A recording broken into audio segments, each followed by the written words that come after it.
Diri kok. Baiklah. Assalamualaikum warahmatullahi wabarakatuh. Selamat malam, Ibu dosen dan rekan-rekan yang sekalian. Pertama-tama, marilah kita panjatkan puji syukur kita atas kehadiran Allah Subhanahu Wa Taala karena telah memberikan rahmatnya sehingga kita dapat berkumpul dan menyelesaikan tugas PJBL pada pertemuan kali ini. Perkenalkan, nama saya Yani Balkis Hidayah dengan NIM 2104323 dan rekan saya yang bernama Viola Arbievana dengan NIM 2104365 dan Suci Marlinda dengan NIM 2104319. Nah, kami di sini akan mempresentasikan tugas PJBL yang dikerjakan secara berkelompok, di mana tugas tersebut adalah tugas membandingkan laporan laba rugi dari jasa dan perdagangan, manufaktur, perhotelan, asuransi, pertambangan, dan beberapa laporan laba rugi lainnya. Nah, langsung saja ke laporan pertama, yaitu laporan laba rugi dari manufaktur dan pertambangan, yang akan dijelaskan oleh Arbi. Kepada Arbi, saya persilahkan. Terima kasih Saudari Yani. Sebelumnya saya izin share screen. Lebih dahulu.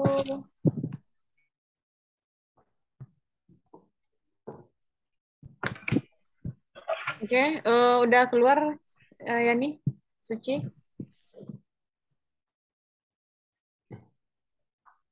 Baik, Belum lagi, Bi? Belum? Belum, kayaknya loading. Udah. Baik, pada perusahaan manufaktur, di laporan laba ruginya, itu komponen dari cara menghitung laba rugi dari perusahaan manufaktur kurang lebih sama dengan perusahaan lainnya, yaitu terdapat nilai pendapatan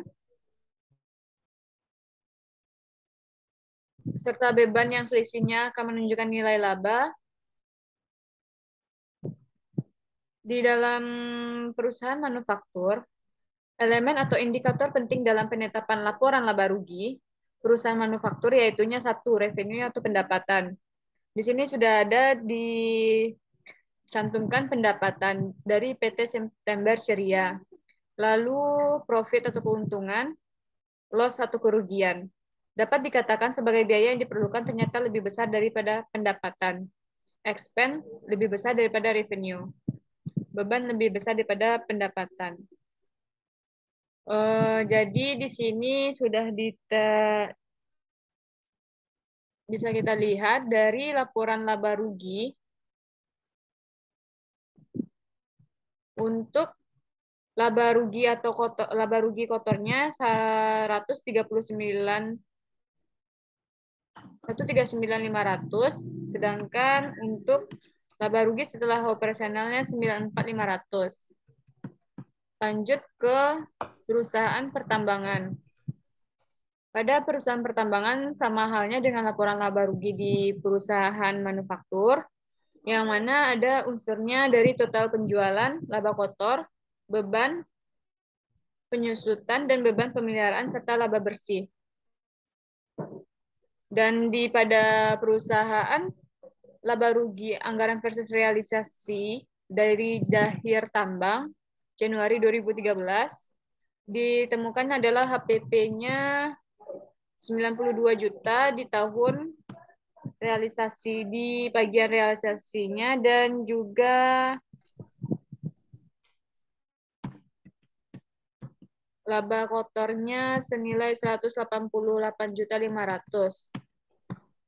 Baik, untuk yang dua perusahaan tersebut, mungkin hanya itu yang bisa saya dapat sampaikan. Selanjutnya saya serahkan kepada moderator. Baik, terima kasih kepada Saudari Arbi. Selanjutnya, perbandingan laporan laba rugi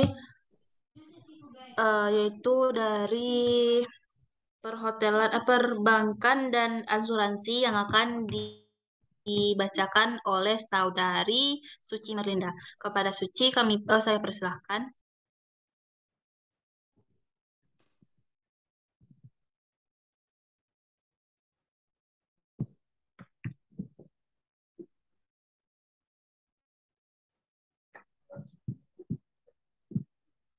Bisa digeser ke bawah, Bi?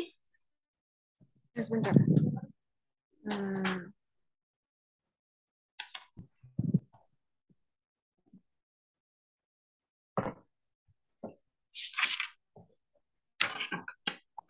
Dah, Suci? Dah.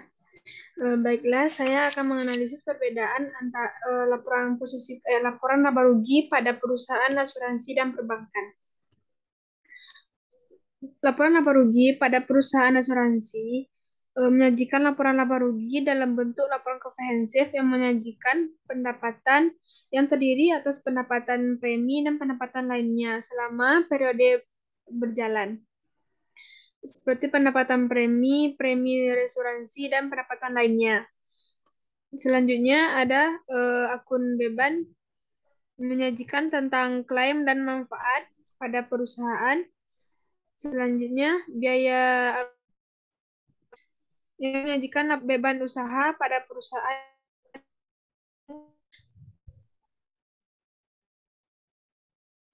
pada periode laporan. Yang keempat, beban usaha. Beban usaha menyajikan beban-beban yang ada pada laporan keuangan seperti beban pemasaran, beban umum, dan beban lainnya. Dan menyajikan laporan laba rugi sebelum pajak dan sesudah pajak.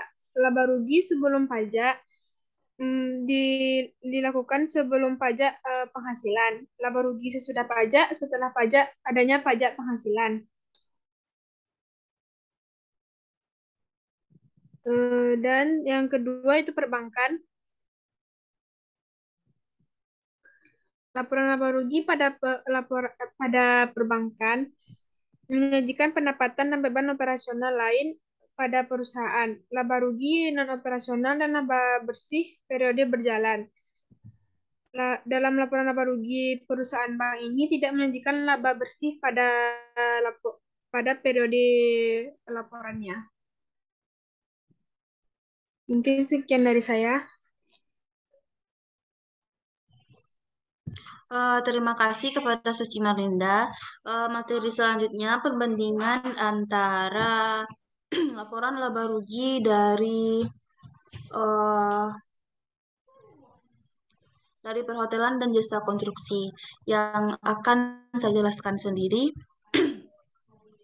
di mana laporan keuangan perusahaan kontraktor memang sangat menarik untuk dibahas karena terdapat beberapa komponen akuntansi yang mungkin sudah sangat amat sering dibahas. Nah, jenis laporan ini pada kontraktor sering disebut dengan statement of profit or loss. Laporan ini melaporkan laba rugi perusahaan dalam periode tertentu. Nah, adapun halnya yang harus dituliskan pada laporan laba rugi konstruksi yaitu adalah pendapatan bersih, yaitu hasil penjualan bersih selama periode tersebut. Beban pokok penjualan sebagai contoh terdiri dari material proyek, beban proyek, dan beban upah. Tenaga kerja harian proyek, beban umum, dan administrasi.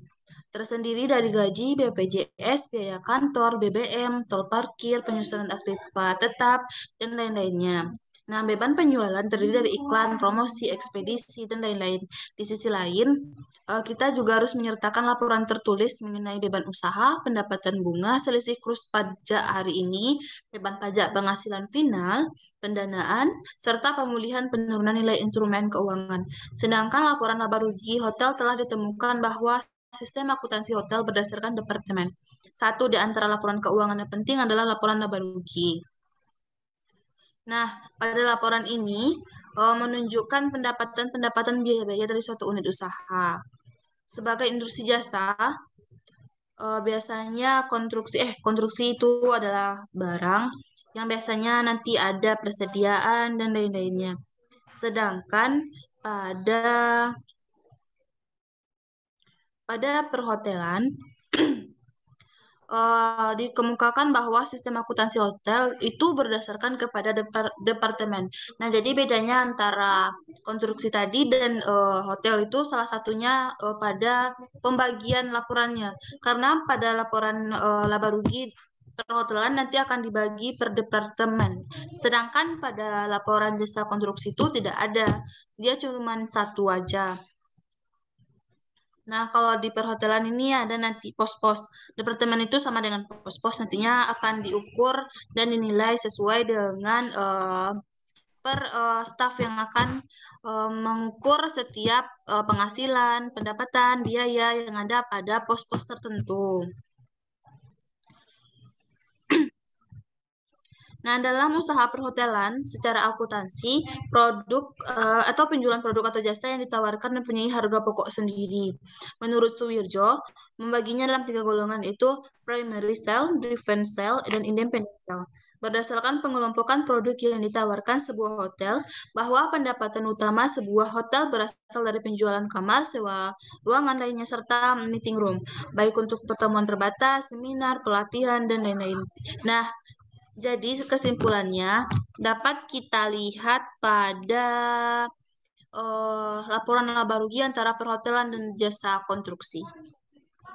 Di sana, di antara laporan laba dan rugi perhotelan dan jasa konstruksi itu dapat kita lihat pada perhotelan itu kan ada beberapa hal yang tidak terdapat pada jasa konstruksi, tapi pada jasa konstruksi itu sudah terdapat pada perhotelan. Jadi lebih lebih detailnya lagi, perhotelan tersebut lebih rinci, lebih terperinci, lebih mendetail dalam menjelaskan atau mencatat laporan laba rugi.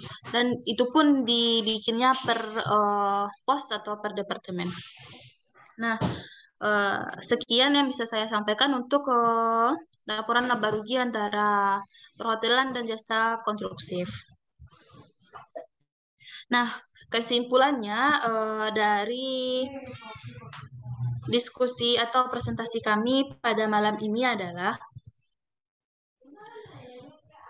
laporan laba rugi manufaktur itu ada 4 elemen. Yang pertama revenue, expense, profit, dan loss. Sedangkan pada laporan laba rugi tadi di asuransi dan di bank itu memiliki laporan laba rugi komprehensif, di mana tidak ada komponen atau tidak ada laporan laba rugi lain selain insuransi dan bank yang mempunyai laporan laba rugi komprehensifnya. Sedangkan pada perhotelan itu nanti laba ruginya dibagi menjadi departemen atau pos-pos, dan di jasa konstruktif itu bisa terbilang sama dengan manufaktur, tapi bedanya juga kalau manufaktur itu lebih terperinci dan lebih mendetail menjelaskan setiap komponen yang ada di dalam laporan laba rugi, sedangkan pada jasa manufaktur itu cuman komponen utama aja yang dimasukkan.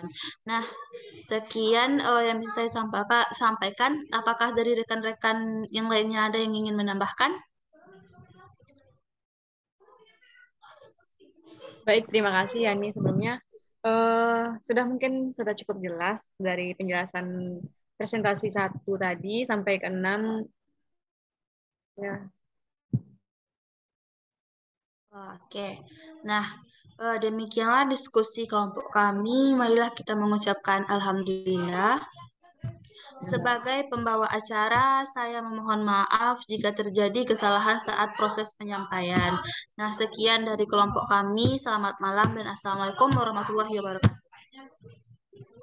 Waalaikumsalam warahmatullahi wabarakatuh. Terima kasih, Bu.